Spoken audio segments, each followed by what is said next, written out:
Good morning. Today in my lesson plan regarding homonyms, I employed a few different techniques. In my anticipatory set, I began with a sort of top-down processing activity. The students will be drawing on their prior knowledge of roots and prefixes to see if they can come up with what they think the word homonym means. They're going to come up with a definition in small groups, and then they're also going to see, just for fun, if they can use that definition to sort of predict what our lesson is going to be about today. My reason for choosing a top-down processing activity was kind of twofold. Because they're drawing on prior knowledge, the hook in my lesson would also serve as a form of a review. Furthermore, as was presented in one of the video lectures a few weeks ago, giving the students an opportunity to sort of self-teach or predict what the lesson is going to be about, as well as working in small groups and learning from a peer-to-peer, is an intrinsic motivator, and it's also an opportunity for them to sort of gather all the knowledge that they've been acquiring over the past days or weeks or however long the unit has been and sort of put it into a practical use, which is something that I want my intermediate ELLs to be working on because they're sort of past simple vocabulary and things like that, and they're ready to move on to more comprehension-based and more higher level thinking activities. I am also using the idea of partner work and peer-to-peer teaching, as I mentioned, because, as can be seen in my student profiles, some of my students are shy and don't really appreciate large group activities, so they just don't participate. Also, as you're going to find in every class, some of my students are more advanced than others. By putting them in small groups and strategically pairing them using some of the classroom management techniques we talked about earlier, students will probably participate more because they feel more comfortable in small groups. They will also have the opportunity to learn from another peer, and a peer who's more advanced will have an opportunity to teach and reinforce their own learning. I am also having my students use the fluency technique called finding the difference. There are small differences in between words that make them homonyms, and those differences can be really difficult to detect, especially when speaking, because a student can't actually look at the words and see the differences.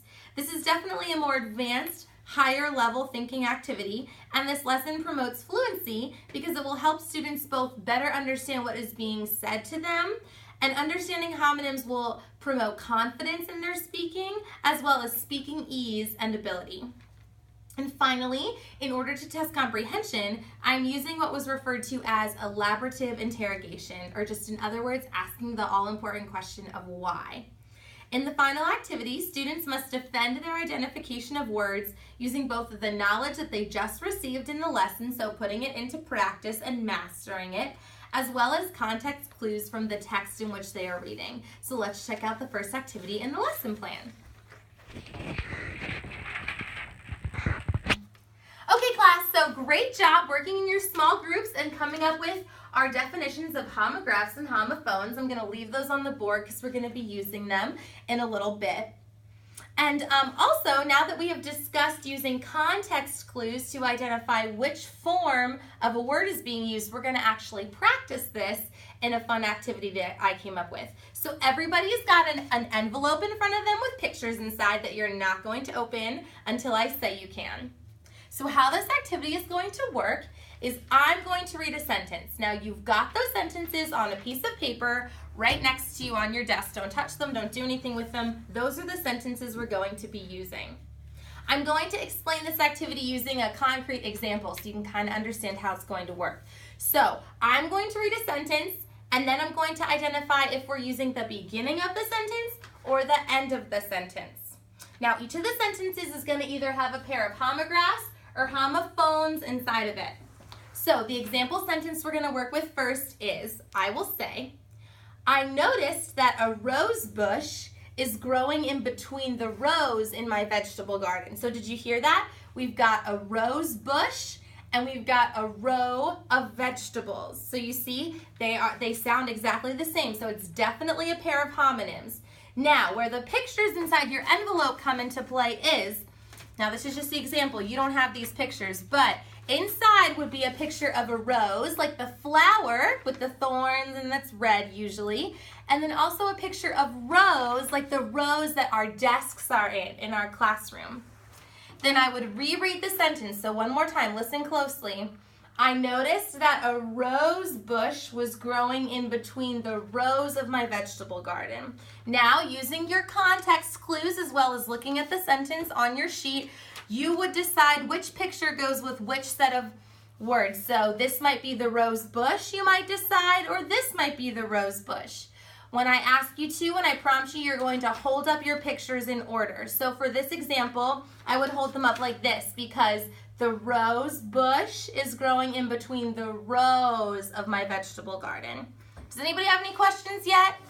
We're going to do the first example as a group so we can kind of see how it works, and then we're going to do it individually. So, all right, you may now open up your envelopes. Don't pull anything out yet, though. I'm going to read my first sentence. I'm going to read it twice, so listen carefully. My first sentence is, when I was 8 years old, I ate my first Thanksgiving dinner in America. All right, one more time. When I was 8 years old, I ate my first Thanksgiving dinner in America. Now, it's number 1 on your sheet, so take a look at it. You heard the words that were the homonyms. We have 8 years old and ate my first dinner. Now, using what we talked about today in class, as well as checking out the context clues on your sentence, I want you to open up your envelopes, find the picture that you think goes along with when I was 8 years old. So we're talking about the beginning of your sentence, when I was 8. Hold up the picture that you think goes along with that word. Now, Kirk, I see you're holding up a picture of the number 8, like 1, 2, 3, 4, 5, 6, 7, 8. Very good, Kirk. You are correct. Now, Kirk, how were you able to figure out that I was talking about the number 8? Because you said 8 years old, and years are measured in numbers, so that's why I picked the number. Very good, Kirk. Now, Kirk, 8 years old is in the beginning of the sentence, and at the end of the sentence we say, ate my first Thanksgiving dinner. Is that also the number 8?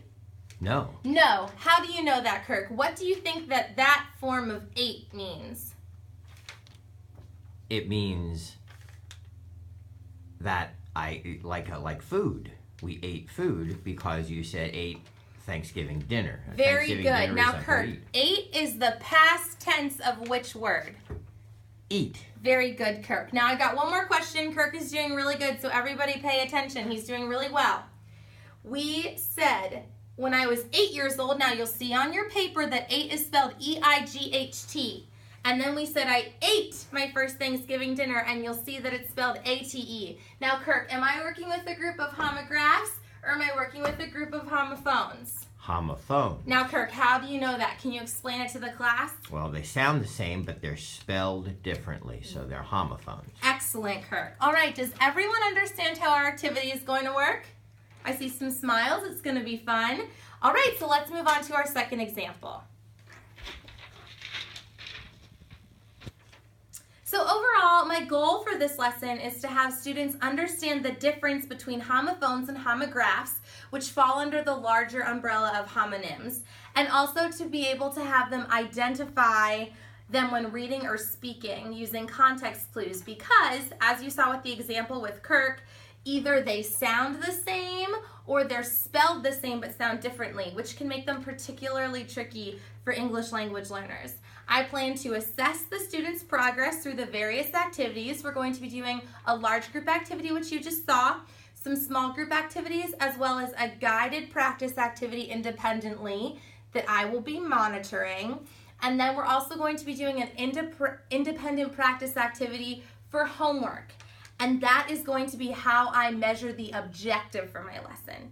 The objective for my lesson was to have students not only understand the difference, but demonstrate that they understand the difference between homophones and homographs by writing a paragraph in which they use both a group of homographs and a group of homonyms correctly, just as Kirk did, understanding the difference between the two, and then identifying which group they fall into using a colored highlighter.